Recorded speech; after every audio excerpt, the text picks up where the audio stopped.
Labradoodle lovers, look what we have here. Brand new 24-hour-old Australian Labradoodle puppies. And in today's video, this is going to be a learn about brand new Labradoodle puppies video. We're going to tell you a little bit about how these puppies came to be, why we put mom and dad together. We're going to tell you all about the delivery process with Juniper here. We're going to tell you a little bit about each of the puppies, their birth weights. We're going to talk a bit about their color as well, because these Labradoodle puppies are quite unique in that they are sable Labradoodles. So you can see they have really interesting striations of color on them there. And we're going to talk a little bit about how puppies are supported and how mom is supported during this very important first week. Hi, I'm Claire from Isle Labradoodles, and these are the Australian Labradoodle puppies from our Turkish coffee litter. So we call this litter Turkish coffee because I knew we were going to have sables.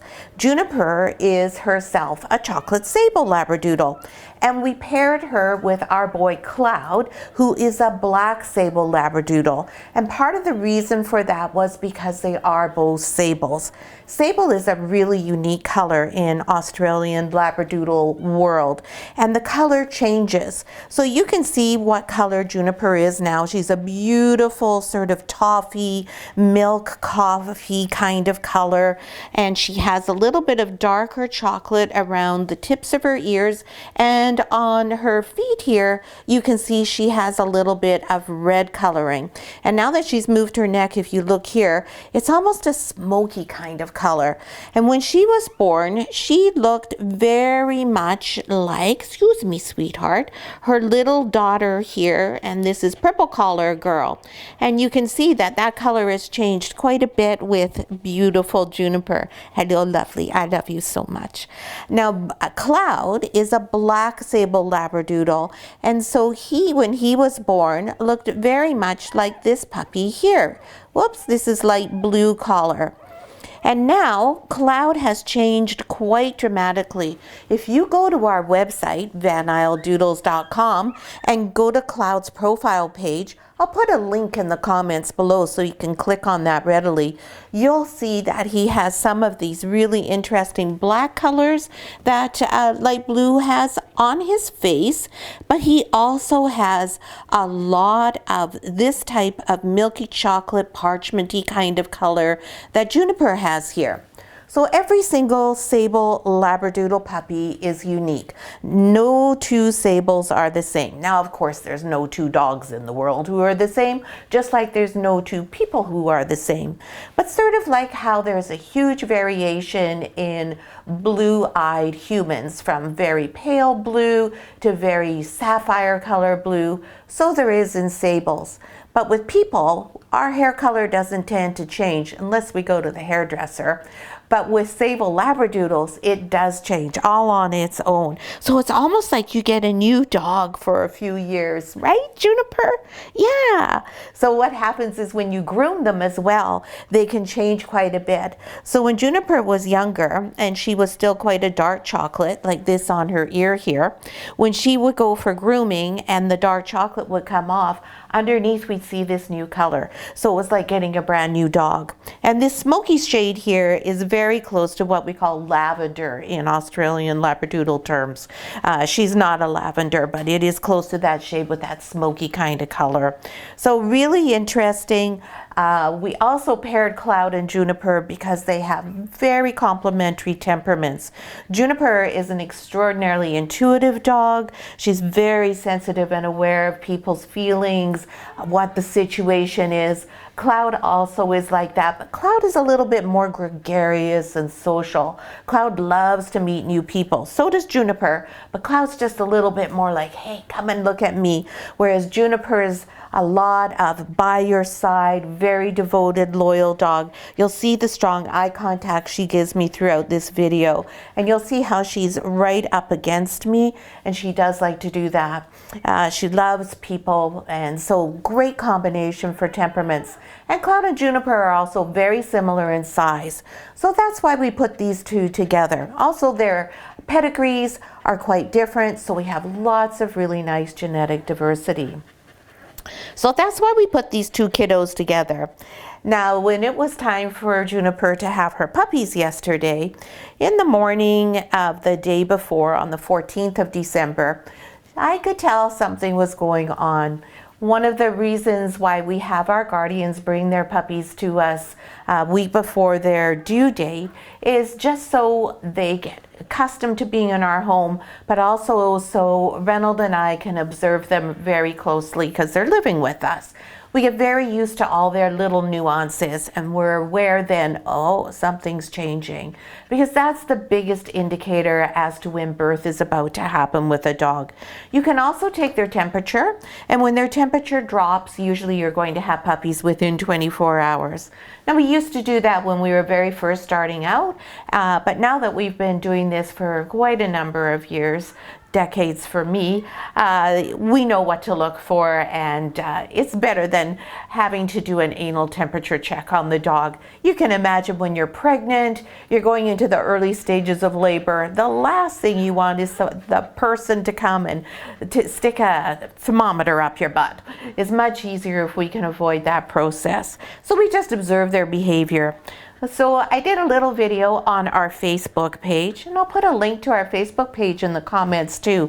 And you can go back and you can see the video of Juniper. She was out with her mom, Ripple, who lives with us, and they were running around outside, and Juniper's back legs started to have a few trembles. And this is very normal during both ovulation in some dogs and also when we're getting close to pre-delivery stage. And then during the day, I could tell she was very quiet. She did not leave. She was not like more than 2 inches away from me. She wanted to be right beside me, and she was in her bed a lot. And she did a little bit of digging. So normally dogs nest. This is a normal behavior for a dog when they're about to deliver. But she wasn't doing any panting like she is now. And I'll explain why she's panting now. Panting is usually a very good indicator as well that puppies are about to be born. So we went to bed, and we were pretty sure the puppies were going to be born. We crossed our fingers and hoped that maybe she'd wait until around 6 or 7 a.m., but be done by 10 a.m. because Renald had to go out and do our deliveries for curated canines that day. So we had a little window of opportunity there that we were hoping for. So we went to bed around 11. There was some panting going on then, not a lot, so pretty much like she is now, and some nesting. So we were well prepared. We got everything ready. Our puppies are all born in our primary bedroom. That way, that's where the girls sleep every night when they're with us. This means they're in a comfortable, familiar environment. We don't have to pick them up and move them somewhere for them to deliver. And of course, we're right there, so we know. So when the girls start to tell us that they're really getting ready, they start to have contractions, and you can hear that even if you're sleeping, because I tell you, if you're a breeder, when you're sleeping, you have one ear open and one eye open because you know something's going to happen. And also Ripple usually comes and she gives me a little pat on the face to say, hey, the puppies are coming. So we have everything all prepared. We have our extra heater. The room is warmed up. So we have the room at 23 degrees when the puppies are being born, because the puppies cannot keep themselves warm on their own right now. And that's why Juniper is panting right now, because even though the puppies are born and they're dry, they still need to be at 23 degrees in here for the time being, because they're not able to create any body warmth. By the time they're 3 weeks old, they'll be regulating their temperature. So even next week, you'll see that they have a little bit more ability to do that. So next week, we'll turn the heater in here down to 22, and then for a few days before we move them out of the maternity room and into the nursery, we'll turn it down to 21, because that's the temperature we keep our nursery at. And these temperatures are all in Celsius, as we're Canadian. So right now, the puppies don't have any ability to do anything much other than sleep. They're totally dependent on us, and particularly on Mom, to look after them.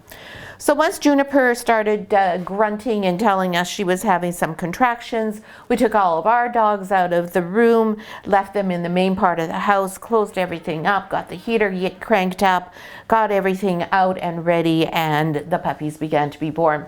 And again, if you'll check our Van Isle Facebook page, you'll see pictures of each of the puppies individually immediately after they're born. We like to do that so everybody's fully involved right from the very first moment, because this is your baby that's going to be joining you and your family for the next 15-ish years. So we want you to be part of everything right from the very first moment the puppies arrive.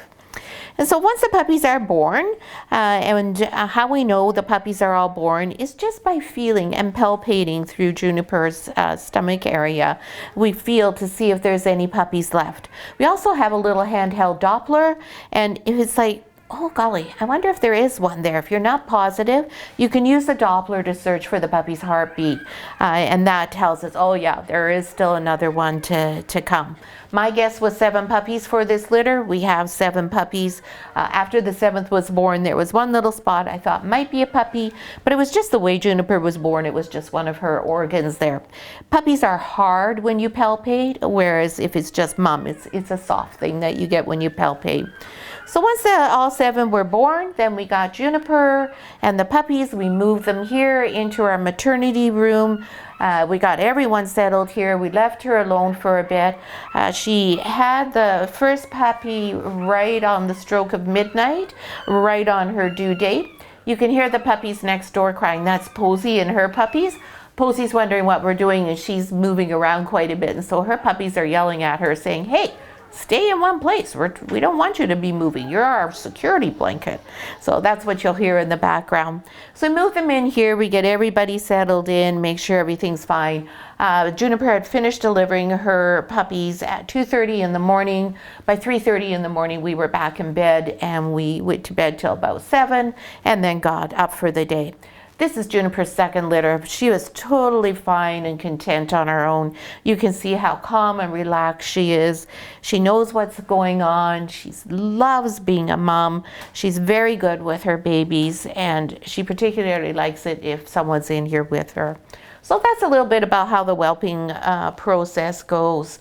Now, what do we do for the puppies at this age? Well, the most important thing is keeping the puppies warm. We want to make sure that they're gaining the right amount of weight. Generally speaking, a puppy should gain around 10% of their body weight every day. So we weigh the puppies daily for the first 2 weeks at least. And we weigh them and we record their weight in grams. We don't do it in ounces, even though I'm older, so I grew up learning pounds and ounces, not grams and kilograms. I can't even remember what they're called half the time. So I still convert it all to know what it really is for in my head. But when we have grams, we have 3 numbers. So it's not 8 ounces or 8.1 ounces, it's 302 grams. So it's really important for the first 3 weeks of a puppy's life that we are well aware of what their weight is every day. Because if a puppy is losing weight or not gaining well, we need to look at that puppy closely and figure out what's going on. And I'm just going to use Pink Color Girl here as a little example. Now these puppies can't hear or see. They only have their noses to tell them what's going on. So when I pick them up, I always give them a little pet so they know that something's happening. I always put my face right to them so they can smell me. They smell my breath. They already are getting familiar with that. So if we have a puppy who's not gaining the way we want them to gain, we take a look at them, and the first thing we do is we check their bums. Dogs' bums are very indicative of health, and we spend a lot of time looking at dogs' bums and their poop. So if there's any wetness on their bum, if we look and we see, oh, it's not the right color underneath, if the poop is looking like it is the wrong color, then we're going to go and check out, and we're going to take the puppy's temperature, and we're going to figure out what is happening. Sometimes that means we go to the vet. Sometimes we can figure that out at home ourselves. It just depends on what the situation is. Now, one thing that we do have where we live here is something called coccidia. Coccidia is a parasite, and it comes from rabbits in particular. About 30 to 40% of all dogs carry coccidia at all times, and it doesn't bother them in the least. Nothing happens. It's something you're totally unaware of.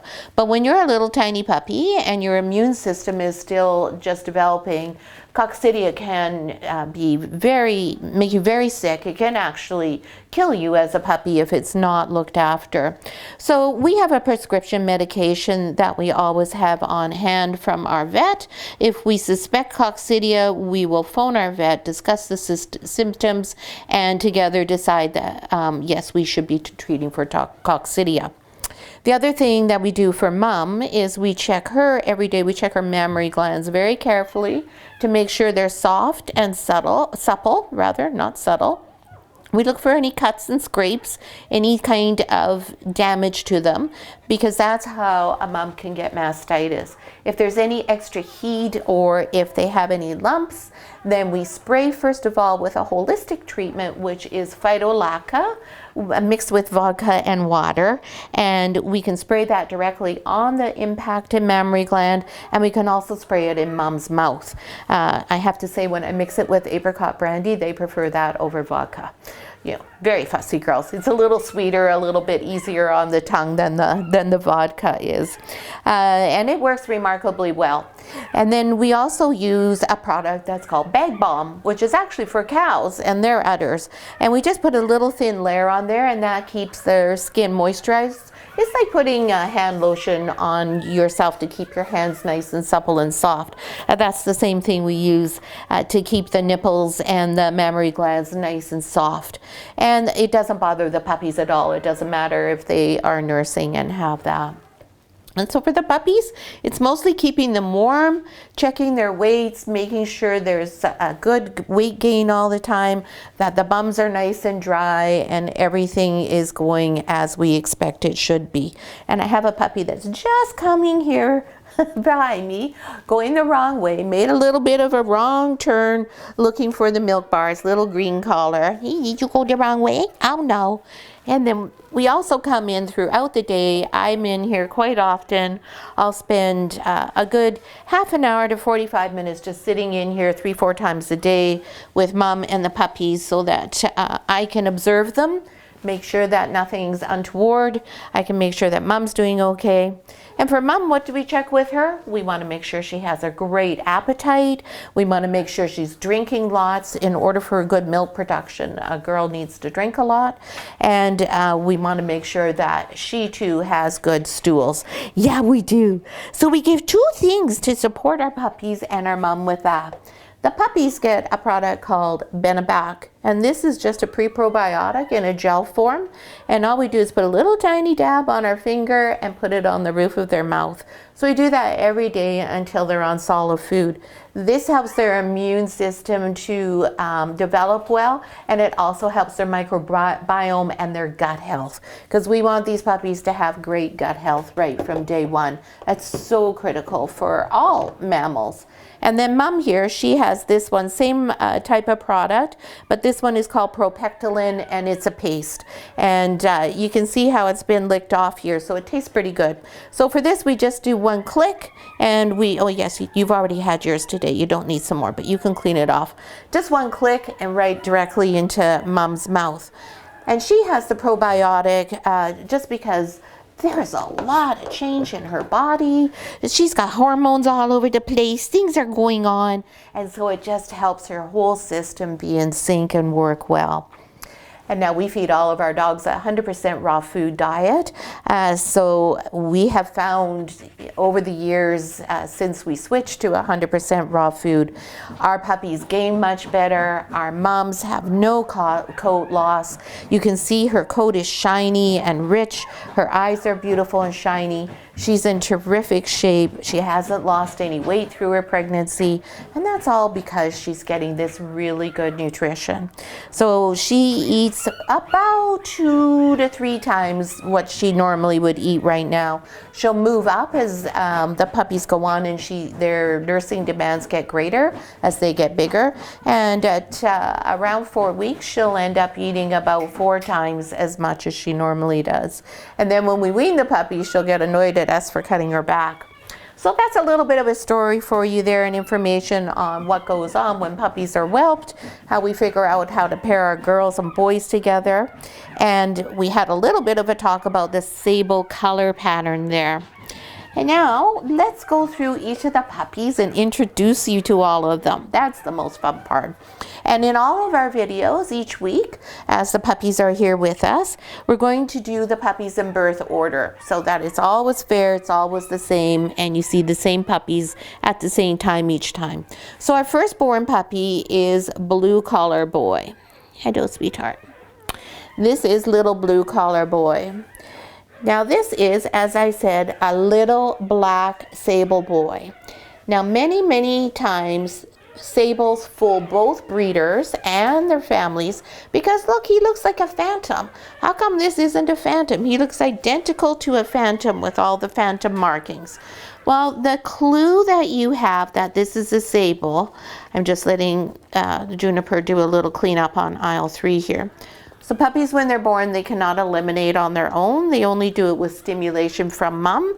And so that is what Juniper is doing right now. She's checking to see if he needs to pee. So while she's doing that, you can see he has this, thank you, honey, black stripe down his back. And on either side, we have that very dark sort of mahogany color. The stripe is the dead giveaway that this is a sable. Sables always have a stripe. So even though he looks like he should be a phantom, we know he's not because of that stripe. And also the chits. Chits are the eyebrow area. There's no sable marking, or sorry, no phantom markings in his chits. And that's usually the biggest indication of whether you have a phantom or whether you have a sable, if you have any questions. And then you can see on the back of his head here, hello my handsome, he's got already those gorgeous mahogany hues showing through. This is going to be an absolutely stunning puppy. As he matures, he's going to morph out and have all sorts of pretty colors. I expect he's going to look a lot like his Papa Cloud. So don't forget to check out his profile there in the comments so that you can see what he's maybe going to look like as a grown-up.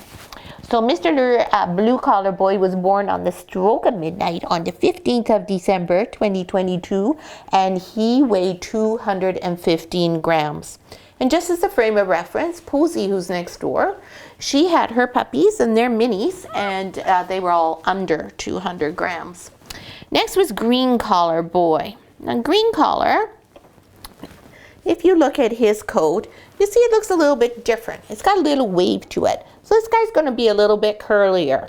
And he's kind of a milky chocolate kind of color, a little bit closer to Junie in her coloring. But you can still see there's the stripe down the back. It's not as evident as it was in blue, but it's there. And then we still have these phantomish looking points that you see here, but again, nothing over the eyes, so no chits on him. So for sure, he is a chocolate sable too. I suspect this guy is likely going to end up being a little lighter than Juniper when he's mature. And like I said, he's going to have some gorgeous curls. Also, that's going to be so cute. Green was born at 12:24 a.m. and he weighed 210 grams. Green and Silver were both 210, and those are the two smallest puppies in the litter. Yeah, at least for right now. Next we have Yellow Collar. Now Yellow Collar is different. Come here, Yellow Collar. Yellow Collar was born at 1 a.m. and he is the biggest puppy at 284 grams. He's just nursing, so I'm just going to make sure that I take him very gently, because we always want puppies right from the very beginning only to associate humans with good things, and being taken off of the milk bar is not a good thing when you're just a brand new puppy. Mr. Yellow Collar is a phantom. Now how do I know that? Two things: no stripe down the back and chits over the eyebrows. Now this dog, there's two breeding reservations in this litter. If this dog is going to be the one chosen to be a breeding dog, then we'll test him to be positive that he is a phantom and not a sable, because I have been fooled before. It is easy to be fooled by this sable pattern, but I'm pretty sure he is a phantom. And you can see he's was what we call a tri, because he's got white on his chest, little white tips on his toes, and the little white on the end of his tail. So 284 grams makes him the biggest puppy in the litter. Oh, no, Juniper, I'm going to put him back where he was. Just a sec, honey. Let's not clean him right now. I'll just help him find his spot right where he was again. Oh, my goodness gracious me. I got to hurry. Oh, there we go. He's latched back on again. And then now Silver, our other little tiny guy. Silver is underneath here. He's nursing too. I think I'm going to not pick him up. Just because he's nursing and he is one of the smaller ones, I'd like to leave him there nursing. So he is perhaps a chocolate. I don't see a strong evidence of a stripe on his back there, so I don't have any reason to believe he is a sable. It just depends on how the alleles line up as to whether we've got a chocolate or we have a sable. So for now, I'm going to say he is a chocolate. And he was born at 1:40 a.m. And then next we had Red Collar, who is right over here. Hi, sweetheart.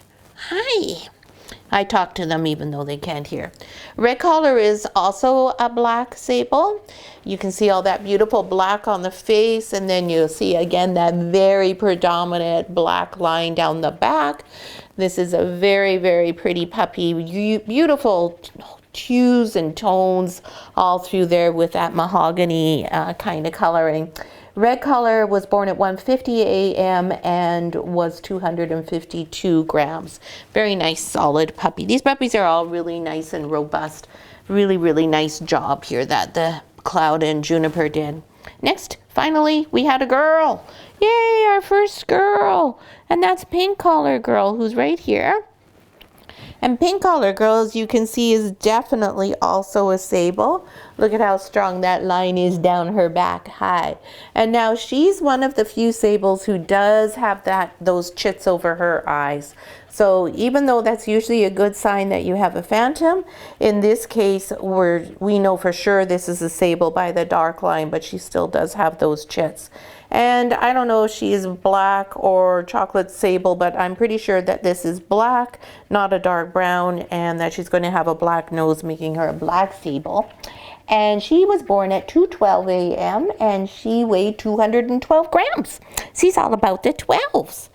And then last but not least was our little Purple Collar Girl, who we took a look at earlier. Hey, Purple, Purple, Purple. And Purple Collar Girl, she's got that milky chocolate color too, and she's got those curls, and she may be a sable. I'm pretty sure she is because she's got those phantom type markings. No big stripe down the back, a little bit of a different color there. She's just the cutest little thing. She's such a tiny one. She was born at 2:30 a.m. and she weighed 219 grams. She was actually smaller than Pink Collar. And Pink Collar is still smaller than she is. I was just checking weights from today. But she's just such a petite little thing. So that is all of our puppies, our Australian Labradoodle puppies from our Turkish coffee litter. I think the name choice really reflects what the puppies look like. Everyone's just doing so well because Juniper's just making me such a proud doodle mama. She's been such a good mama. Yeah, just perfect. And nothing is nicer than having a really happy, relaxed mama dog, because that means you get super happy, relaxed puppies. I hope you enjoyed the video. Please don't hesitate to ask any questions you may have about sable or phantom or anything to do with birthing, whelping, anything about Labradoodles. There's nothing I like talking about more than Australian Labradoodles. So please just post those in the comments below. And if you have a second, you enjoyed this video and you found the information useful, please give us a thumbs up. And we hope you're subscribed to our channel as well. Make sure you hit that little bell icon so you get notified whenever we have a new video coming out. Even though these two puppies are litters rather are only 2 days apart, we will have different information for you in each of our litter update videos so that you always get a chance to find out something a little bit unique, more and interesting, we hope, about Australian Labradoodle puppies. Thanks so much for watching, and we'll see you next week.